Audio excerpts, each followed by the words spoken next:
I think the agents know where Wambli's at in the world, all the stuff that happened on Wambli, all the killings, everything. And the one thing that came out of all of this was the fact that we have two cultures that clashed. And to this day, there hasn't been any healing, because you know what, I can tell you this. Living in Wambli, we had so much brought to us by people who didn't even come from the reservation.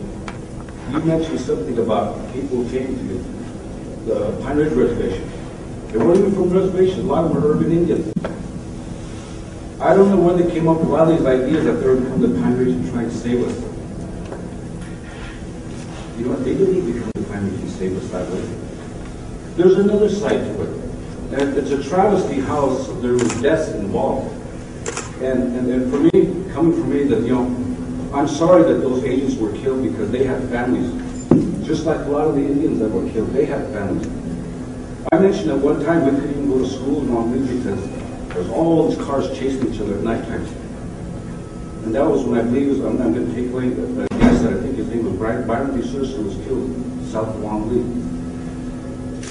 So you know what, out of this, I came here today because I have to say this, you know, it's really sad how our two cultures are living like this to this day.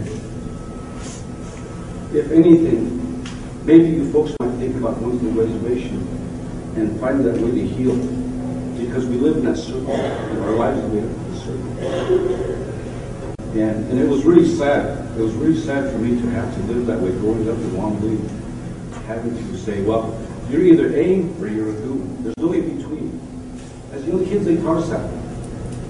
So young kids were beating each other, severely beating each other, because you either had to be an A or a goon, and they disrupted our lives.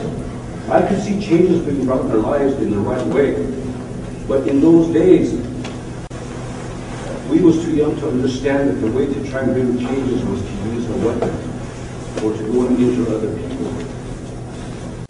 I'm retired from the military. I came back from Iraq in 2004, and I thought about all those changes to make the reservation. Number one, there still is no change in unemployment. Number two, there's still no change in education. There's a lot of changes that still haven't even taken place since the 70s. It's still the same. Look at our alcoholism rate. Look at our unemployment on the reservation. It still hasn't changed. So where was those changes made? There was some changes made. It was because me and him became first cousins. But because he's part of AIM, and I might be a goon, that we weren't able to fight each other. That's what they taught us. No one has came back to the reservation, no one, and asked that reservation to bring about a healing. There's been books written, they become movie actors, all of that. But no one has said, I'm going to come back to Wambli, or I'm going to come back to Porcupine, or Oglala, and I'm going to apologize to the whole community. And I want us to heal together. No one has done that. So again, I apologize. Those two angels should have died that day. Nor should anybody else have died. And that wounded knee occupation, to me, you know something, that's really a sacred place.